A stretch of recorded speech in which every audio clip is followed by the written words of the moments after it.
अब तक रात के 12 बज चुके थे।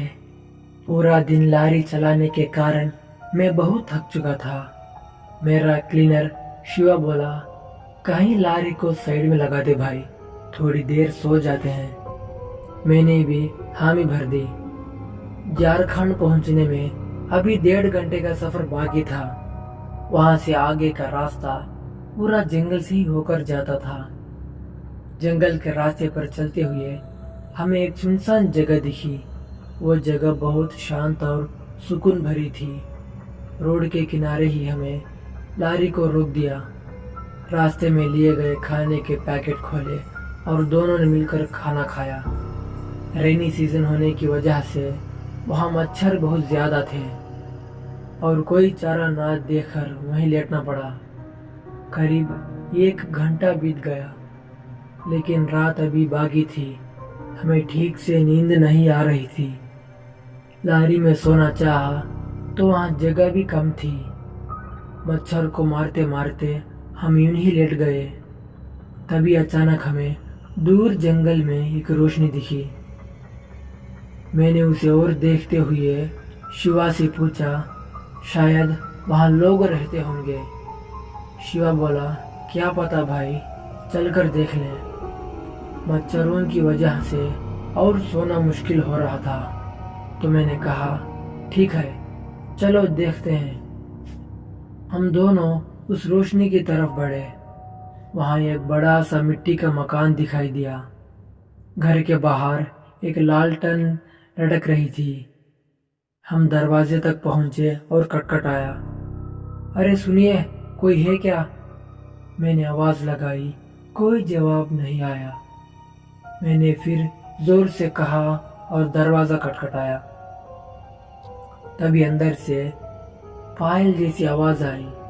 दरवाजे के पास कोई औरत आई। वो उड़िया भाषा में बोल रही थी। मुझे थोड़ी उड़िया आती है, तो मैंने कहा, कृपया दरवाजा खोलें।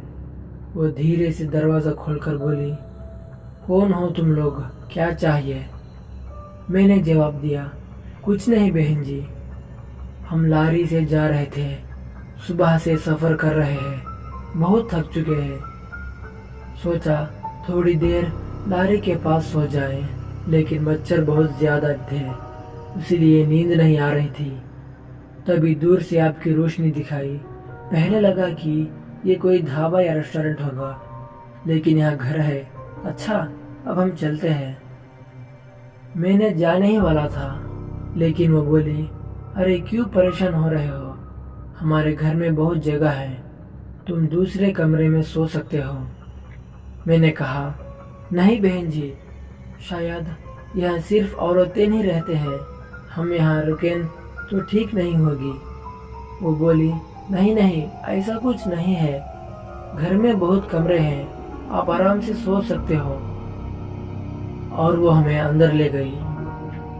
घर में 4 कमरे थे। उसके साथ ही एक बहुत बूढ़ी औरत भी थी। वो लड़की करीब 25 साल की लग रही थी। उसने हमें एक कमरे में जगह दी। वहाँ दीपक जल रहा था। मैंने बैग से चादर निकाला और दोनों साथ साथ लेट गए। थकान और आधी रात की वजह से कब नींद आ गई पता नहीं चला। काफी देर बाद मुझे अचानक महसूस हुआ जैसे मेरा शरीर भारी हो गया हो। आंखें खुल नहीं रही थी, लेकिन कानों में फुसफुसाहट सुनाई दे रही थी। धीरे धीरे मैंने आंखें खोली। मेरे सिराहने वो बूढ़ी औरत बैठी थी। मैं उठना चाहता था, पर शरीर हिल ही नहीं रहा था। बोलना चाहा तो आवाज गले से बाहर नहीं आई। वो मुझे घूर रही थी और धीरे से डरावनी मुस्कान दे रही थी। तभी वो लड़की कमरे में आई और लकड़ियां लाने लगी। उसने उन लकड़ियां को चिता की तरह सजाया। मेरा डर और बढ़ गया। मैंने देखा कि मेरा साथी शिवा गहरी नींद में था। मैं उसे जगाना चाहता था, पर असमर्थ था। लड़की बोली, चिता तैयार है, अब इसे जला देते हैं।